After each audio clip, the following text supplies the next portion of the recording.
Hey everyone, it's Mike with It's Pittsfield Tonight. It is Monday, April 20th, and I'm going to jump right into it. So I'm going to make this a short one. I say that all the time. Sometimes I actually do.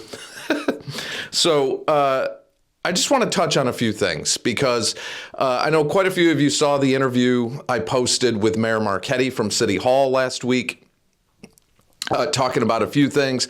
And the most messages I got on that one were asking me, why does the mayor hate social media so much? And people shocked to find out that there is not a Pittsfield Chamber of Commerce. I think that really surprised a lot of people. That's something I've been complaining about forever because we used to have one. We also used to have that information booth, if you remember. I think it was Park Square, same side as like the court, Patrick's, all that. There was an information booth that was always there. I believed, if I'm correct, I might not be, but I thought that was sponsored by the Chamber of Commerce. But I think an active Chamber of Commerce that focuses on every business is available to every business in the city is a crucial tool. Now, the mayor said we do have one Berkshire's, which is our quasi chamber that kind of works throughout Berkshire County. It's not specific to Pittsfield. And I definitely think in these times and the stages that Pittsfield is in, something needs to be put together. I, at one time, if you remember, during the pandemic, had put together a restaurant owners association. That was an idea I had. Hey, let's get all the restaurant owners together. A couple restaurant owners kind of took the ball and ran with it with that. I don't know what happened. I don't know what happened with that. But I do believe,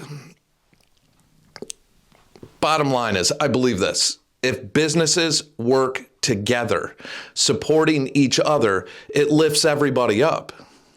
So you don't want to compete. You know, obviously, sales is what it's all about, but you don't want to compete against each other. You know, I look at our entertainment circuit, okay? So when you have artists performing at certain venues, almost everywhere else I've ever lived, and as many of you know that know me personally, I was a professional musician. That's what I did for a living. But almost everywhere I've ever lived, there's been music unions. And when you play a circuit, everyone's communicating. It's not just somebody here, somebody there, because if it's not planned out correctly, you're hurting each other. Things need to be scheduled correctly. What artists are playing what days at what venues, that kind of thing. I feel like there's this lack of communication. Like everybody's just in it on their own to figure things out. You open a business here and you just got to figure it out and hope that you can build a clientele and then protect that clientele and grow your business that way. And I see that, if everybody works together, it lifts everybody up. I mean, that makes so much sense to me. And so like a lot of you, it is disappointing to know we do not have a Pittsfield, Mass. Chamber of Commerce. But I'm considering after that and after the messages that I received, and when I say after the interview with the mayor and after the many of the messages I have received, I'm considering putting together another business group because marketing is my thing. And I want to see the city succeed. And you don't need a government agency to get it done. It can be done just putting a group together, getting businesses on board, because there's going to be some business owners that are very successful and have a lot of skills to bring to the table that can help out some of the new ones coming up that are struggling in certain places, and vice versa. You might be an incredible chef, but you might not be the best person when it comes to, getting the books right and making sure your margins are right where they're supposed to be so your profits increase. Everyone has different skills to bring to the table. And I think everyone working together, we can get there. So I am going to roll the dice and try to organize and start reaching out to some businesses again and seeing what we can put together there. And of course, community support and community input would be crucial,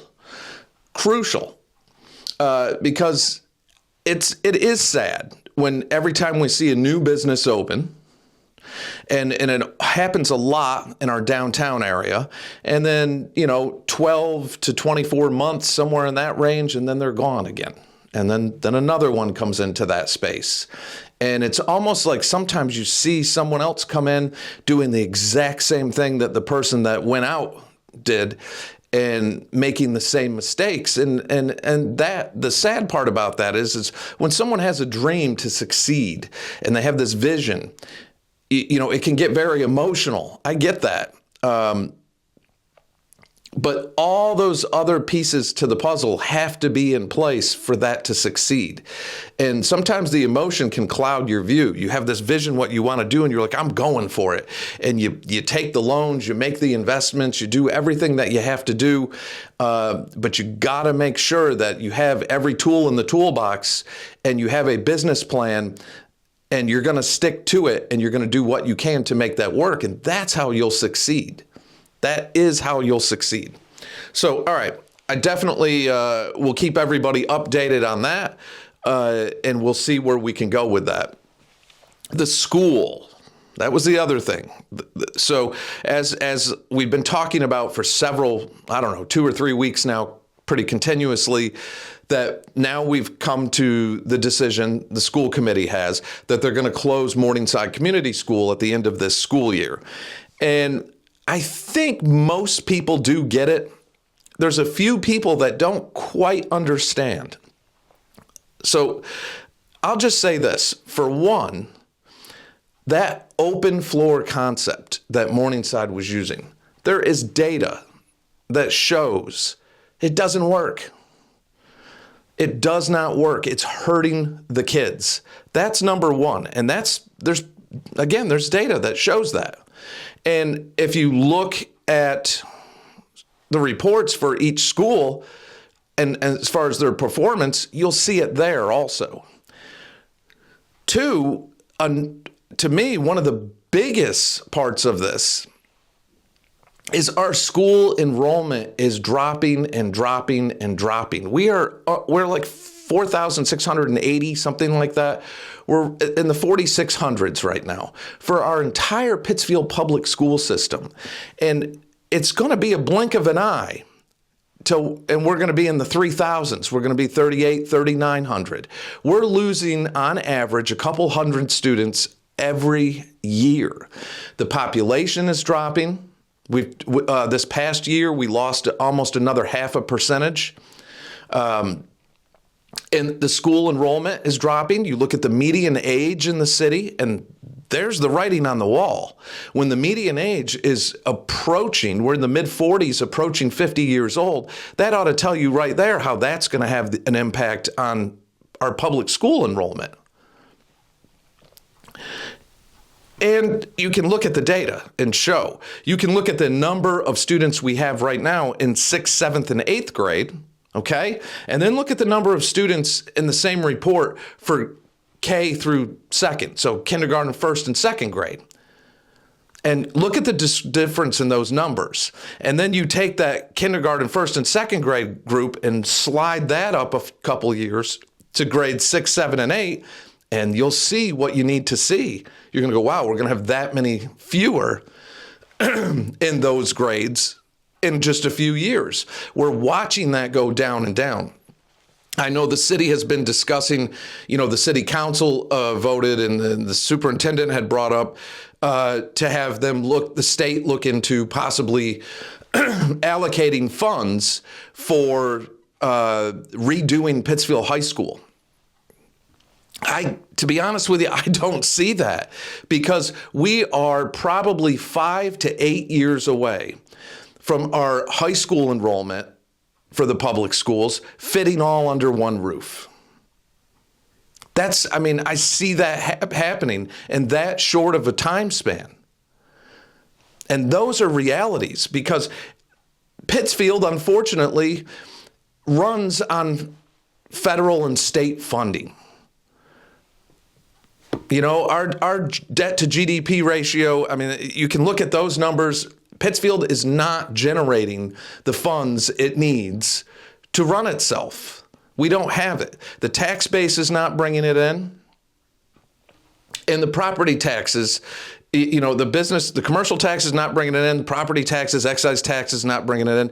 I think if I remember correctly, the auditor said 60%, close to 60% of our budget is funded through taxes and that type of thing that we generate. And then the rest is all through state aid, federal aid.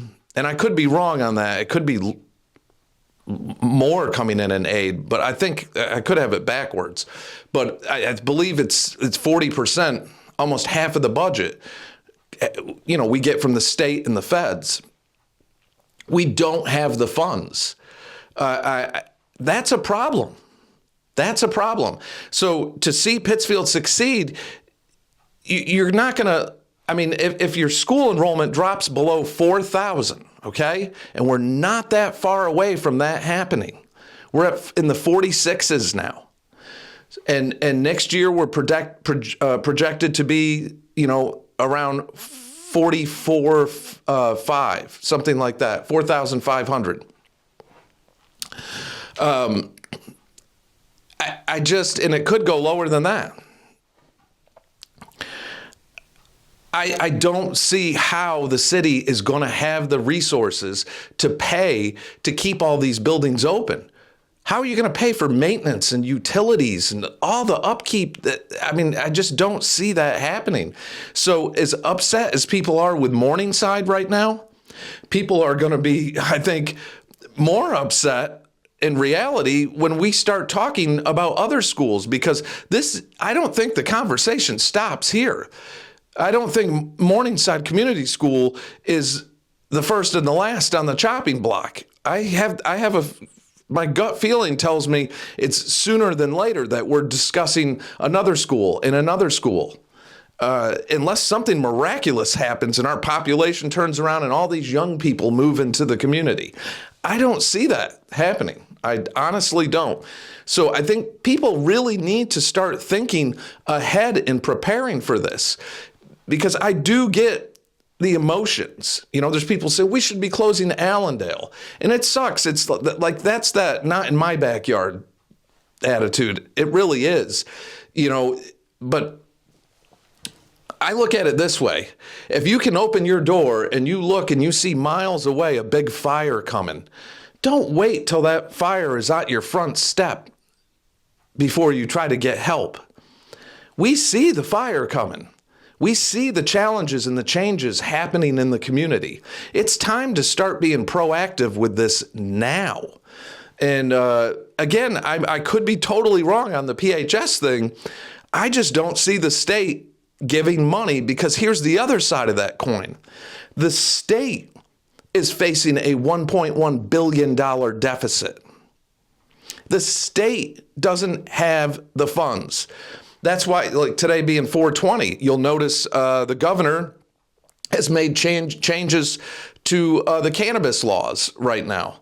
And they're upping it from you can have an ounce to you can have 2 ounces. They're upping it so all other stores can open more chains. They're looking for more ways to generate revenue through taxes and fees. And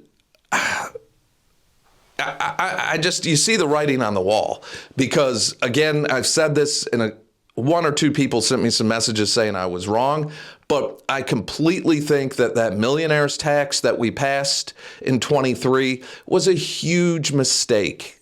It was a mistake.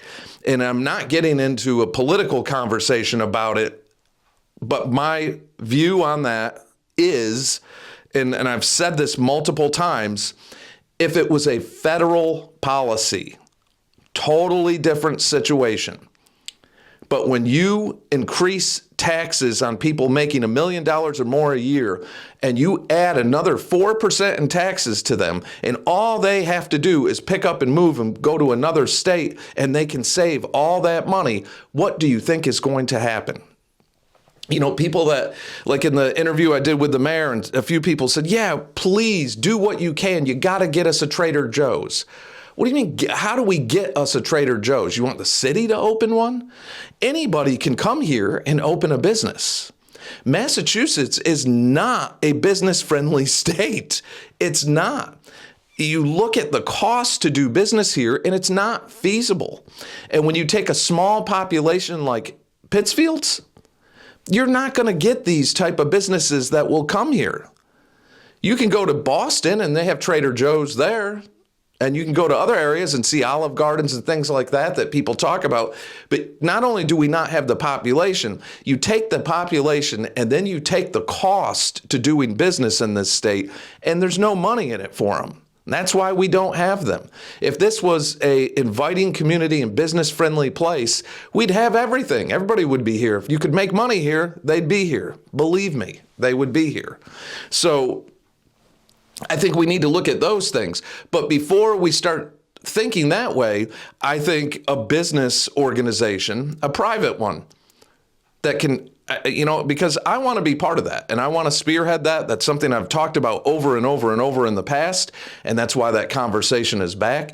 My marketing skills is what I bring to the table. And I'd love to be able to be part of an organization like that can help market, that we can have everybody bring their best to it and share and help and support and start raising people up. Because if you sit around and you wait for the government to do it, you're going to be sitting around a long time and it's not going to happen.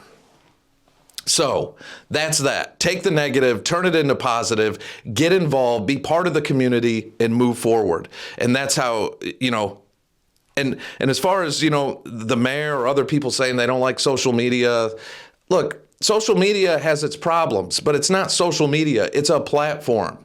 You could say the internet has its problems, right? Should we get rid of the internet because there's creeps and weirdos and people that do bad things on it, identity theft and all sorts of horrible things that happen on the internet? Anything can be abused. You can look at our welfare system in this country. Does it do a lot of good? Yes. And is there a lot of abuse in it? Of course. So you can take social media. Does it do a lot of good? Yes. Are there bad aspects that happen because certain people act certain ways and do certain things and misinformation or anything out there? Yes, of course. There's always bad that comes with good. It's just how it is. And it's just how it is. But overall, social media is a good thing. It's not going away. It's only growing. I do think there should be some changes in laws and looking at on how youth use it. That I totally agree. Absolutely 100%.